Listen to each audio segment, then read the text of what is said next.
This lecture is going to be over Chapter 20, Section 5. We're going to discuss the magnetic force on current carrying conductors.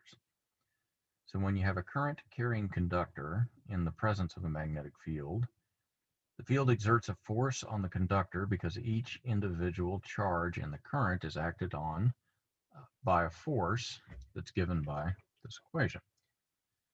The direction of the force is determined by using the same right-hand rule that we used for a moving positive charge. So the magnitude of the force is going to be given by the current and the length and the perpendicular magnetic field. And then we can come up with this relationship. So it's somewhat similar to what we've already done. I mean, you've got the velocity here, you've got the magnetic field going into the page, and you've got the current going in this direction with the length there. So you can see what the force is going to be because of that.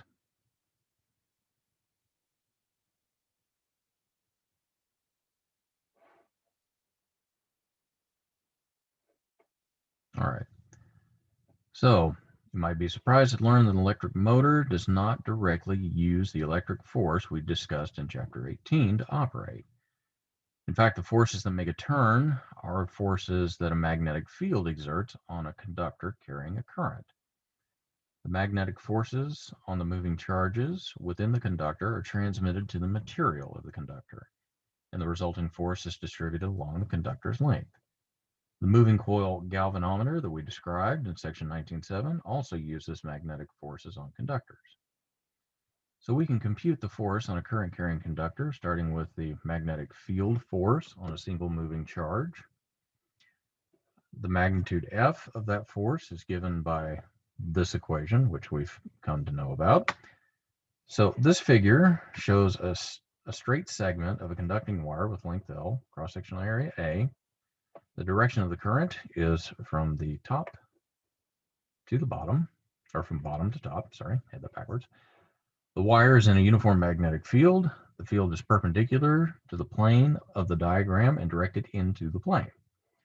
So let's assume first that the moving charges are positive. Later we'll see what happens when they're negative. So the drift velocity is upward, perpendicular to B, according to the right-hand rule. The force on each charge is directed to the left.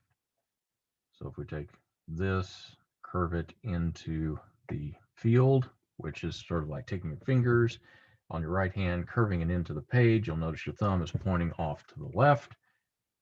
There you got it. So in this case, these two elements are perpendicular, and this is the average force on each charge. So we can derive an expression for the total force on all of the moving charges in a segment of a conductor with length L in terms of the current in the conductor. So we're going to let Q be the magnitude of the total moving charge in this segment of the conductor. The time needed for a charge to move from one end to this segment is going to be the length divided by the velocity. Total amount of charge that's flowing through that is going to be the current times the amount of time. So from this equation, we see this, the total force on all of the moving charges is going to be QVB. And now that we know this arrangement and this arrangement, we can take all of that information, and this is what we find out, that the force is going to be equal to the current times the length times B.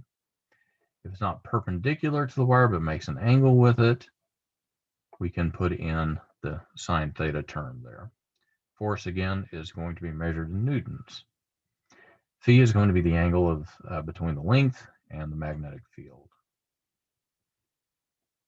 So you can kind of see somewhat of an arrangement here. You've got your current, you've got the length, you've got the magnetic field where this is not perfectly perpendicular to it, so you've got some angle there.